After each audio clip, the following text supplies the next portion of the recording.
Everything starts with a little boy named Steve, who takes us into the fun world of Minecraft. We are talking about the Overworld, that is, the main world, a very big sandbox filled with fun stories and horrors. Back when Steve was little, his dream was to become the world's best miner because he loved going to new places, making things, and preparing new stuff. But whenever he tried to go to the nearby mine, a grumpy old man would stop him. There was a strict rule there: only adults were allowed, not children. Time passed, and Steve grew up, but life did not remain as he had thought. He finally started working selling door handles. Yes, door handles. Every day the same old boring work. It started feeling like his life was slowly becoming useless. Then one day, while eating alone, he remembered that forgotten childhood dream. With a new fire in his heart, he decided to go back to the mine. This time, no one could stop him. And really, he reached there. Even though that old man was still there, Steve did not give up and started digging like crazy, wanting to get back all the lost time. Then he found two strange things: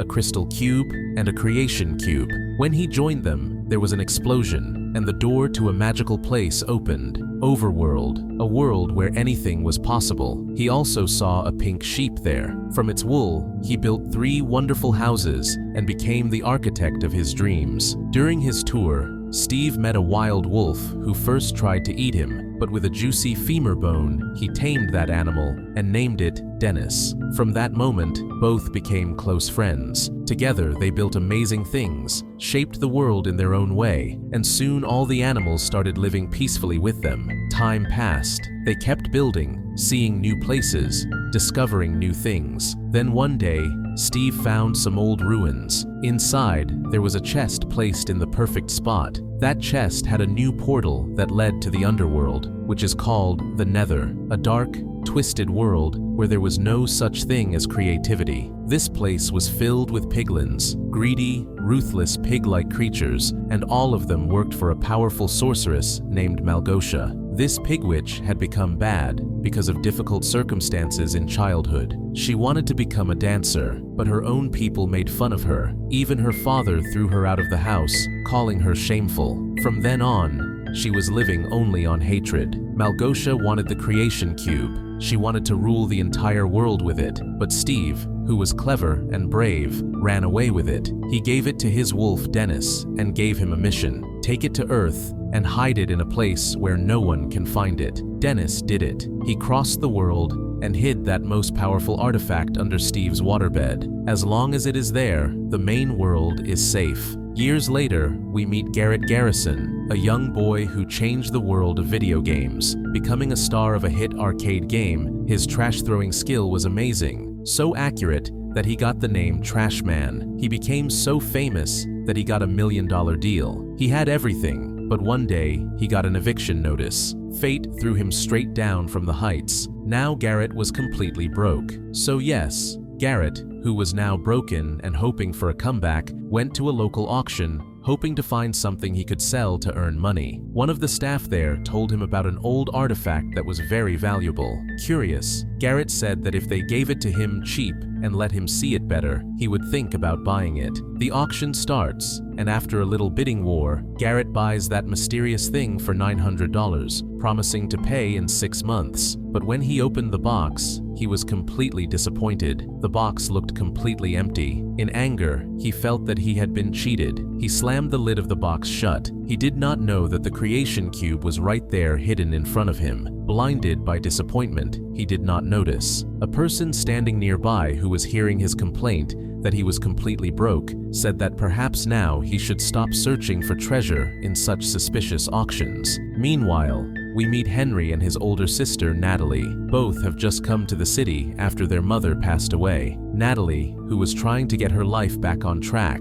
started a small job so that the rent could be paid. At their new house, a friendly real estate agent named Dawn welcomed them with sweet words and warmth. The next morning, Natalie made breakfast for Henry, a pizza so that he could share it with his new school friends. She also gave him a bottle of cologne, just to show love. But Henry, who was still troubled by the change and grief, barely said thank you and left for the first day of school. Meanwhile, Garrett was cleaning old junk in his shop when Henry arrived there. The curious kid offered Garrett a piece of pizza in exchange for some advice. Garrett, who called himself the salesman of life's game, jokingly said that the price of his advice was $50 per hour. Joking, he said some true things. Friends are like puzzles. Sometimes you have all the pieces, and sometimes just one piece is missing that you feel complete. He also said you cannot make a team alone, but with just one more person, you can beat anything. Inspired, Henry left the pizza and went to class. At school, he met the principal who gave him a name tag. During the conversation,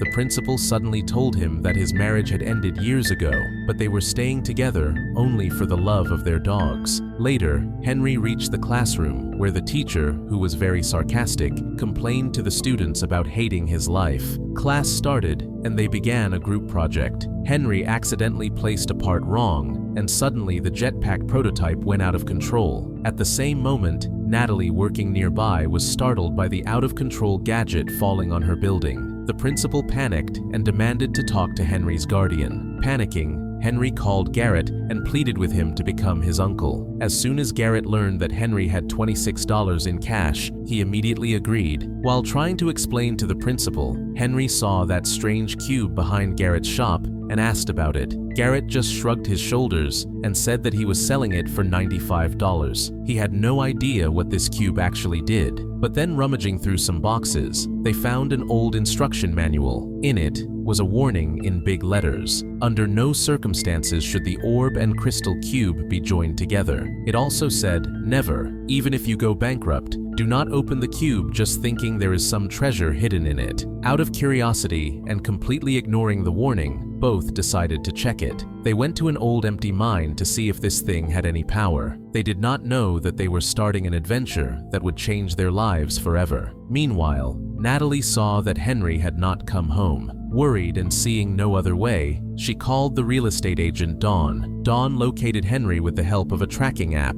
He was in an old empty mine. Without wasting a second, both set out to find him. When they reached there, they saw some wild and dangerous thing. That mysterious cube was glowing. Strange energy was coming out of it that was pulling Henry toward it. Without thinking twice, everyone caught Henry together, and one by one they were all pulled into the vortex and crossed the portal straight to the overworld. Amazed by the new world around, Garrett proudly called himself a 99 gaming legend. After a while, they saw the same famous pink sheep looking at them curiously. But they were not alone. A villager who had seen the portal open had followed them to Earth, starting a wild connection between two worlds. Meanwhile, in the sad and empty Nether, the Piglins were tired of digging and found not even a bit of gold. Malgosia was angry again, threatening them with punishment worse than death if they did not find gold soon. She would turn them into juicy pork chops. Then she got a signal. The orb's portal had activated again. She immediately reached Steve, who was still her captive. She knew the thief was the same. Without much drama, she released Steve but put a strict condition. If he wanted to save his dear wolf Dennis, he had to return the thing that belonged to her. Meanwhile, in Overworld, Garrett was trying very hard to impress the pink sheep, asking for missions to find gold. Time passed. Nothing happened. Then suddenly, Dennis the wolf came running fast. He started barking loudly, and the pink sheep stepped back. The whole area became silent, but that silence did not last long. Scary sounds started coming. Hunter skeletons, joint spiders, zombies, and creepers emerged from the shadows and started attacking with full force. Everyone ran to save their lives, but Henry did not panic. He used his intelligence and started building walls from blocks to save the others. Garrett hid, but a creeper exploded right near him, making him dizzy. His scream gave away his location, and soon, zombies surrounded him. In that chaos, the pink sheep was also caught. Right then, the rest of the group arrived to save Garrett. The fight was very intense. Then suddenly, Steve arrived like a true hero. With his amazing skills, he finished all the enemies. Everyone was amazed. Then the sun started rising, and like clockwork, the zombies burned in the morning light. Steve told them that he had come for the Orb of Dominion. He made a deal. He would help them return to Earth, but in return, the orb would stay with him. Without the crystal cube, returning safely was not possible, so either they had to take back the cube or find the only other way. Meanwhile, the villager who followed them through the portal got hit by the school principal's jeep. She'd been driving distracted. Embarrassed and worried about a lawsuit, she quickly tried to play it cool, offering him dinner and saying, "Everybody's trying to sue me these days, but you seem like a reasonable guy." Back with the kids, the group arrived at a quiet village, home to peaceful and curious villagers. They also met some new characters: a legendary pig, a wise llama, and a giant iron golem, who kept the place safe with honor and strength. To recharge, they all sat down for a roast chicken meal. Steve, ever the cautious one, warned them the chicken had been cooked over lava, still sizzling hot. But Garrett, too proud to admit weakness, ignored the warning, took a massive bite, and powered through the pain just to save face in front of everyone. Back in the Nether, Malosha was losing it. Tired of constant failure, she summoned the most powerful general in her army, Chungus, the strongest and ironically kindest piglin of them all. She told him that 4 strangers, the Roundies as she called them, had the orb. Before sending him out, she gave him a nether wart, a special talisman to stop him and his troops from turning into zombified bacon along the way. No more messing around. She gave the order, get the orb, whatever it takes. Meanwhile, in the overworld, the group kept heading toward the legendary mansion. Along the way, they got access to Steve's inventory, a magical space packed with tools, gadgets, and all kinds of cool stuff. That's where they found the Ender Pearl, an epic item that lets you teleport to wherever you toss it. Of course, Garrett, being Garrett, used it right away, not realizing it was the last one they had. Later, Steve showed them how to craft tools with materials from the world. Feeling inspired, Garrett built his own weapon, kind of clunky, but it worked sort of. Henry, on the other hand, combined random real-world junk with Minecraft gear and somehow built something surprisingly useful. Later, Garrett pulled Steve aside for a chat. He admitted he had read the note hidden inside the orb and straight up asked about the rumored treasure. Steve came clean. Yeah, he had a stash of diamonds, but they were deep, deep in the mines, far from the mansion. Getting to them would be a serious risk, but Garrett didn't blink. He looked him dead in the eye and said, "No diamonds, no orb." So, off to the mines they went. Just as they were about to head out, boom, the Piglins showed up. General Chungus introduced himself to Steve, polite, but with a tone that said, "I could kill you in a blink." As usual, Steve tried to take charge, but Garrett, feeling a little jealous and craving some spotlight, jumped in. Armed with his goofy DIY weapon, he charged at Chungus and missed completely, smacking Steve instead. Chungus not even scratched. Chaos broke out. Everyone split up in the fight. Natalie and Dawn ended up in one group, while the boys, Garrett and Henry, got separated. Before they split, they agreed to meet up at the mansion. To help them escape, Steve handed out special flight wings, but only had 2 pairs. So, in a surprise move, he tackled Garrett and took off with him, flying together. What followed was a full-on aerial chase. They zipped through walls, dodged sharp attacks, pulled off wild stunts, trying to outrun the Piglin army. At one point, they flew over a peaceful field full of sleepy pandas, totally unaware of the madness happening above. Finally, Garrett and Steve activated water drop mode, splashing down into a lake, perfectly safe, not a single scratch on them. During dinner, she told him that her divorce had happened. She said her ex-husband had no personality at all. Meanwhile, in Overworld, Steve openly told about Malgosha. In the old days, Malgosha dreamed of becoming a world-class dancer. Her moves were amazing, stylish, far ahead of Nether's strict traditions, but her father threw her out of the house because of her passion, humiliating her. After that, she rejected beauty and creativity forever. If Malgosha got the orb too, she would destroy Overworld, along with all innocent creatures. But Steve was at a crossroads. He needed the orb to save his dear wolf Dennis, who was still in Nether under Malgosha's control. Meanwhile, Natalie and the real estate agent Dawn suddenly encountered Steve's legendary wolf. Recognizing it, Dawn cleverly gave it a bone to win its trust. Dennis was touched by this love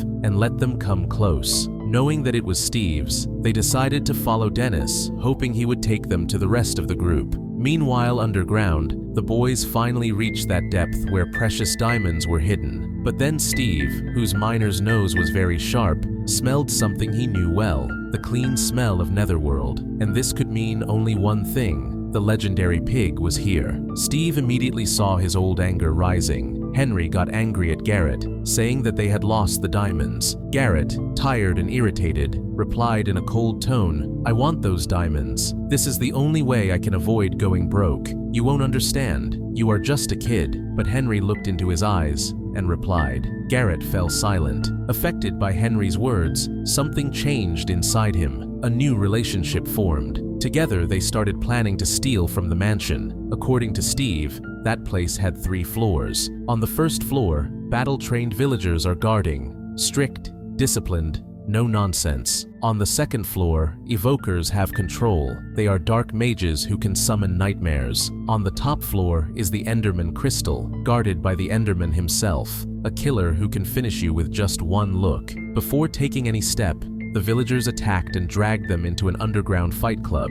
There, cruel fights without rules took place. Garrett was forcibly pushed into the ring. His opponent was a small zombie rider, riding a ferocious killer chicken. He looked ridiculous, but that little fighter fought like a devil. Meanwhile, Henry sneaked to the vault on the 3rd floor. The room was dark and scary, and the Enderman was waiting for him there. Seeing no way, Henry picked up his diamond sword and attacked. The fight was intense, but with courage and skill, Henry won. For his victory, he took the reward, a teleportation sphere. After escaping from the mansion, tired but so close to completing their mission, the group faces their worst nightmare, Malgosia. The Piglin witch had followed them with the magical scent of the orb. With a devilish smile, she snatched the creation cube and Enderman crystal. No fight, no warning, just arrogance. She disappeared into the shadows of Nether, as if she had already won. Disheartened, Steve and Henry tried to escape,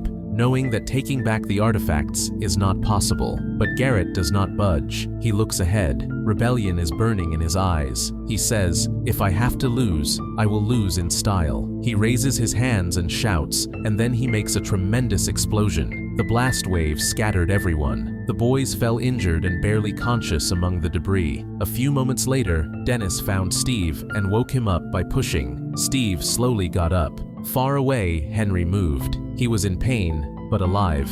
In the devastation, they saw a strange small structure, a cozy mushroom house made by Dawn in a hurry for shelter. Meeting Natalie and Dawn again, the group realized how bad the situation had become. Darkness was spreading in Overworld. Malgosia's power was swallowing everything. For Garrett, for the world, and for everything they had endured, they decided to fight back. They started making new tools and stronger and clever. Henry, holding the teleportation sphere in hand, makes a plan. He upgraded the iron golems, added super speed modules to them. Now they had an army of metal angry giants ready to fight the Nether crowd. Seeing them coming, Malgosia laughed. Golems do not fight until provoked, but a useless piglin threw the first punch, and that was enough. The golems got angry, and the war began. Furious, Malgosia released her most dangerous weapon, the Great Pig. But she did not expect this. The heroes had made their ultimate golem, bigger and more powerful, made of a secret alloy. The tremendous clash of both beasts shook Overworld. Meanwhile, Steve faced Malgosia. He was covered head to toe in hand-carved diamond plates armor, holding a huge diamond blade. He looked like a legend, but Malgosia was not scared at all. She knew her dark magic was superior to any sword.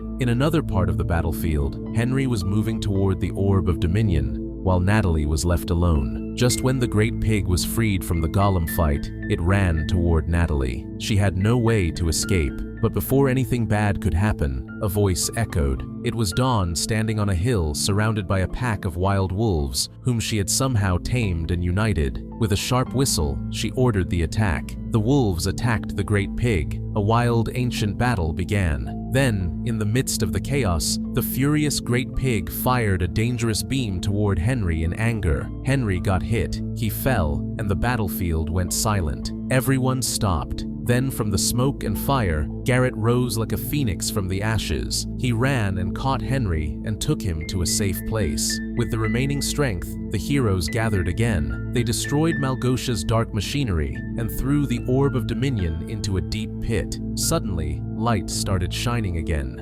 Overworld breathed. Balance was returning. But as soon as the orb fell, the great pig caught it. All hopes were dashed. Then the ultimate golem made a tremendous final blow. It destroyed the beast and took back the orb forever. The orb was back in their hands, and now it was time for the final battle. Steve advanced to face Malgosha. She was weak, surrounded, defeated. Steve looked into her eyes. "It's over. You lost." But even now, she tried to deceive him. 3 times she lunged with a hidden knife. 3 times Steve stopped her. Steve knew the war was over. Instead of killing her, he walked away. He left her alive so that she lives with the shame of her defeat. After completely ending the danger, Steve said goodbye to the group. He turned to Henry and offered him to stay in Overworld, a chance to start a new life. But Henry smiled and shook his head. He was going home. Steve respected his decision. He met his loyal wolf Dennis, but then surprised everyone. He bent down to Dennis and handed his leash to Dawn. "He wants a peaceful life, and so do you," Steve said with a light smile. Then he hugged Garrett,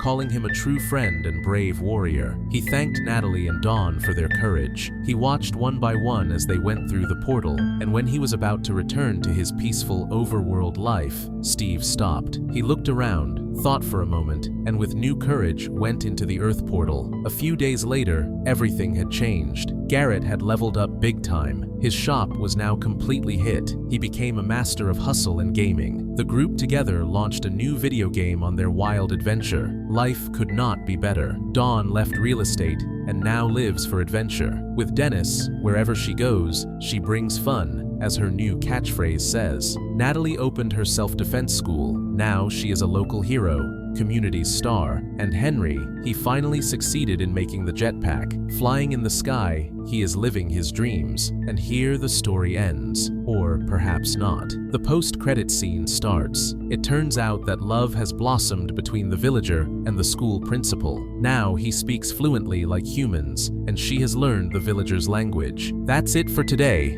Hope you enjoyed. Like the video, subscribe to Cinema Recap, hit the bell icon, and let me know your thoughts on the movie in the comments section.